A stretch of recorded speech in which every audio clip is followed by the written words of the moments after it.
আসসালামু আলাইকুম। ভারতের পশ্চিমবঙ্গ তথা কলকাতার সাবেক মুখ্যমন্ত্রী মমতা বন্দ্যোপাধ্যায়ের বিরুদ্ধে রাষ্ট্রদ্রোহিতার মামলা হয়ে গেছে। মামলাটি করেছেন ভারতের আইনজীবী রিঙ্কু চ্যাটার্জি। বলা বাহুল্য, গত কয়েকদিন আগে পশ্চিমবঙ্গের সাবেক মুখ্যমন্ত্রী মমতা বন্দ্যোপাধ্যায় একটি জনসমাগমে বলেছিলেন, বাংলাদেশে গত কয়েক মাস আগে একটি গুরুত্বপূর্ণ হত্যাকাণ্ড হয়েছে। সেই হত্যাকাণ্ডের পর ভারতের স্বরাষ্ট্রমন্ত্রী অমিত শাহ, তখনকার মুখ্যমন্ত্রী বর্তমানে বিরোধী দলীয় নেত্রী মমতা বন্দ্যোপাধ্যায়কে ফোন করে বলেন এই হত্যাকাণ্ড সম্পর্কে যাতে মিডিয়াতে কোনো কিছু বলা না হয়, অর্থাৎ ধামাচাপা দেওয়ার জন্য। মমতা বন্দ্যোপাধ্যায় প্রশ্ন করে বলেন, এই কথা তো উনি এতদিন চাপা দিয়ে রেখেছেন, কিন্তু নির্যাতনের শেষ সীমানায় পৌঁছে গেছে। কাকে দিয়ে কিভাবে এই হত্যাকাণ্ড করেছে মমতা বন্দ্যোপাধ্যায় সব কিছু জানেন। দেশপ্রেমের খাতিরে উনি নাম বলছেন না। মমতা বন্দ্যোপাধ্যায় বলেছেন উনি হচ্ছেন কথামালা, সব কথাই উনি জানেন। অর্থাৎ উনি কিন্তু একটা ক্লু দিয়ে দিয়েছেন। বাংলাদেশের ওই গুরুত্বপূর্ণ হত্যাকাণ্ডটা হচ্ছে ইনকিলাব মঞ্চের মুখপাত্র শরীফ ওসমান হাদি। এই যে শরীফ ওসমান হাদি তার জীবনের গুরুত্বপূর্ণ সময়ে দেশপ্রেমের জন্য বাংলাদেশকে ভারতীয় আধিপত্য থেকে মোকাবিলা করার জন্য ওনার যে আত্মত্যাগ, বাংলাদেশের মানুষ যে কতটা ভারতীয় আগ্রাসনের মুখোমুখি, বাংলাদেশের প্রত্যেকটা দেশপ্রেমিক মানুষ যে ভারতের রোষানলে, বাংলাদেশের প্রত্যেকটা দেশপ্রেমিক মানুষকে যে ভারতের যে স্বরাষ্ট্রমন্ত্রী অমিত শাহর নেতৃত্বে মনিটরিং করা হয়, এটা তার উৎকৃষ্ট উদাহরণ। বলা বাহুল্য, আপনারা জানেন এই ভারতের যে গোয়েন্দা বাহিনী তারা গত কয়েক বছর আগে কানাডাতে শিখ নেতা হরদীপ সিংকে তারা হত্যা করেছে। এই হত্যাকাণ্ড নিয়ে কিন্তু কানাডার সাথে ভারতের সম্পর্ক খারাপ হয়ে গেছে। হরদীপ সিং কিন্তু ভারতীয় ছিল। কানাডার সাথে ভারতের সাথে বিলিয়ন বিলিয়ন ডলারের ব্যবসা রয়েছে, কিন্তু একজন মানুষের জন্য, মানুষের যে জীবনের প্রতি একজন মানুষের যে দায়বদ্ধতা, কতটুকু স্পর্শ করলে কানাডার সরকার ভারতের সাথে সম্পর্ক শেষ করে দিতে পারে। তারা এটাও তো ভাবতে পারতো যে হরদীপ সিং তো ভারতীয়, ভারতীয় লোক মরেছে, তাতে কানাডার কি আসে যায়। অর্থাৎ কানাডার সরকার তাকে মানুষ হিসেবে মূল্যায়ন করেছে। মানুষ যে সৃষ্টির সেরা জীব, মানুষের সাথে যে কোনো বাণিজ্য চলে না, কোনো অর্থনৈতিক লেনদেন চলে না, পশ্চিমারা প্রমাণ করে দিয়েছে। এ কারণে তারা দেখতে কত সুন্দর দেখেন, নূরের ঝলক দেয় তাদের চেহারার মধ্যে। কারণ মানবতার যে শ্রেষ্ঠ মূল্যবোধ, মনুষ্যত্ব, সেটাই তাদের মধ্যে রয়েছে। তারা ভারতের সাথে বিলিয়ন বিলিয়নের ডলারের ব্যবসাকে পায়ে মানিয়ে তারা এই হরদীপ সিংয়ের যে বিচার, সেটা সামনে নিয়ে এসেছে। এতে বোঝা যায় যে ভারত বিশ্বব্যাপী তার সাম্রাজ্যবাদিতা, তার সাম্রাজ্যবাদের বিস্তার ঘটাবার জন্য, তার সাম্রাজ্যবাদের বিপক্ষে যে অবস্থান নেয়, তাকে হত্যা করার জন্য তারা বিভিন্ন মেশিনারিজ তৈরি করেছে। তার মধ্যে অন্যতম হচ্ছে ভারতীয় গোয়েন্দা বাহিনী এই যে বাংলাদেশের কত মানুষকে এখন মনিটরিং করছে, কত মানুষের যে জীবন দিতে হবে, এটা থেকে রক্ষা করতে পারে একমাত্র একটা দেশপ্রেমিক রাষ্ট্রীয় ব্যবস্থা। না হলে বাংলাদেশের দেশপ্রেমিক মানুষগুলো কিন্তু এবং তাদের জীবন সব কিছু ঝুঁকির মধ্যে পড়ে যাবে। এই যে শরীফ উসমান হাদির যে এই হত্যাকাণ্ড, এটার মাধ্যমে প্রমাণ হয় যে শরীফ উসমান হাদি হত্যার শিকার হয়েছে বাংলাদেশের সে একজন নাগরিক। এটা ভারতের স্বরাষ্ট্রমন্ত্রী অমিত শাহ কীভাবে জানল? অর্থাৎ এই হত্যাকাণ্ডের যে মনিটরিং সেল, এটার সাথে অমিত শাহ অঙ্গাঙ্গিভাবে জড়িত।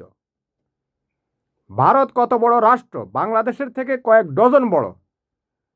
অমিত শাহ তো ভারতের যে রাষ্ট্রীয় ব্যবস্থা সেটা নিয়েই তো সে দৌড়ের উপর থাকার কথা, সে বাংলাদেশ নিয়ে ভাবার সময় কোথায়?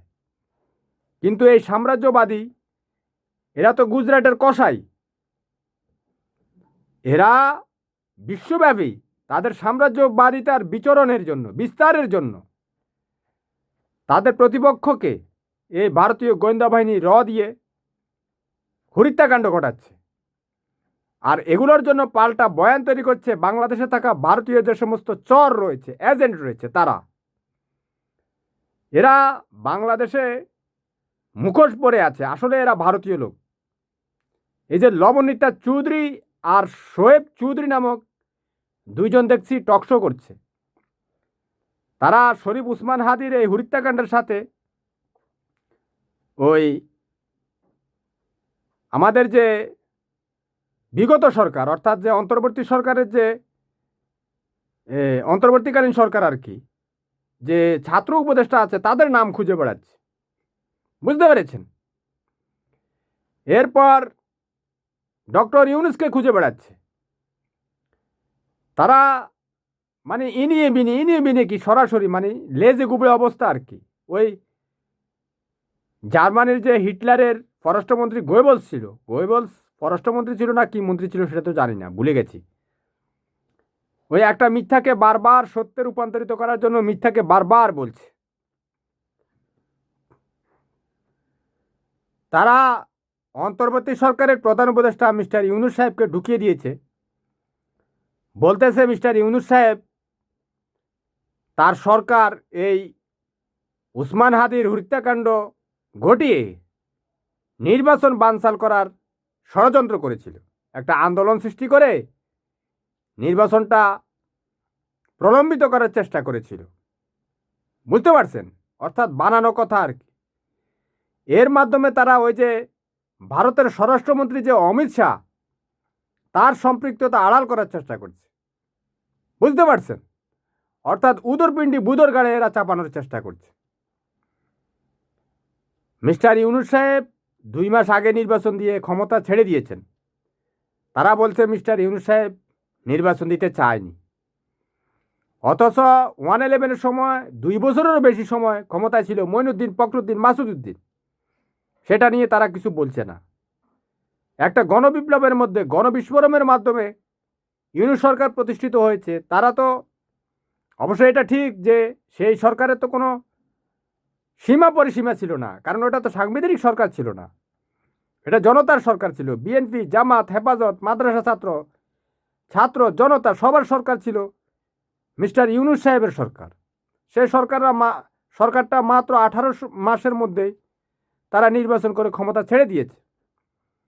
এখন তারা এটাকে বিভিন্ন প্রোপাগান্ডার মাধ্যমে সরকারের সাথে মিস্টার ইউনূসের সাথে একটা এই রেষারেষি সৃষ্টি করার চেষ্টা করছে, অপপ্রয়াস আর কি।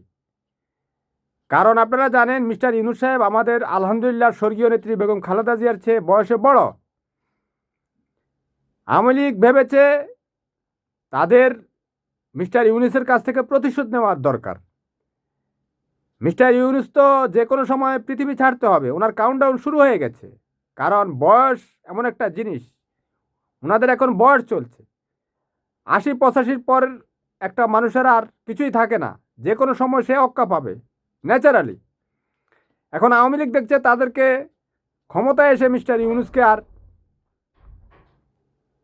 বিচারের মুখোমুখি করতে পারবে না।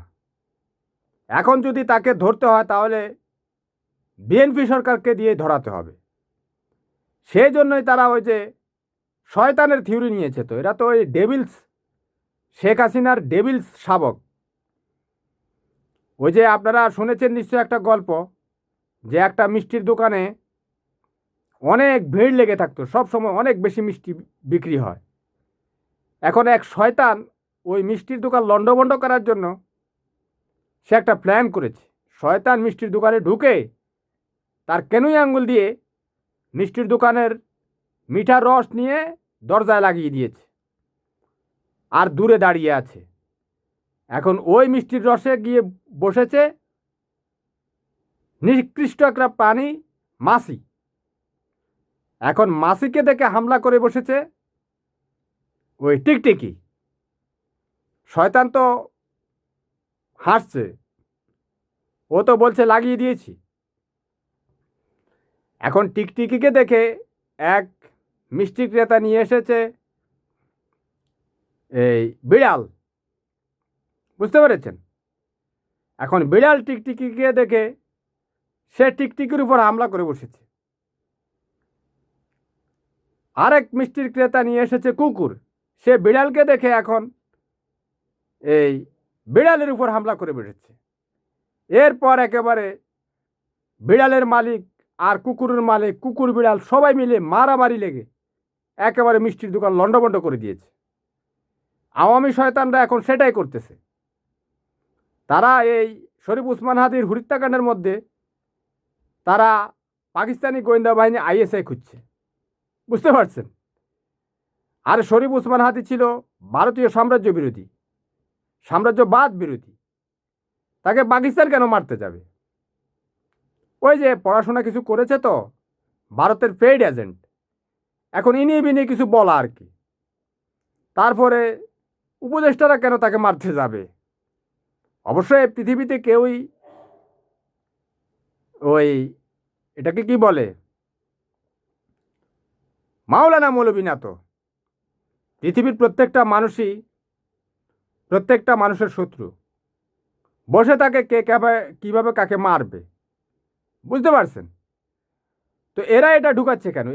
এটা ঢুকিয়ে ভারতের যে সাম্রাজ্যবাদিতা, এটা এরাই আসলে লিস্টগুলো তৈরি করে দিচ্ছে। এই লবণিতা চৌধুরী, এই শহীদ চৌধুরী, এই শেখ হাসিনা, এরাই বাংলাদেশে যে ভারতীয় সাম্রাজ্য বিরোধী যে সমস্ত লোকজন আছে তাদের নামগুলো ভারতীয় গোয়েন্দা বাহিনী এবং তাদের মনিটরিং সেলে দিয়ে দিচ্ছে, এবং এদেরকে কুকৌশলের মাধ্যমে কাকে দিয়ে, আওয়ামী যে ভাড়াটিয়া,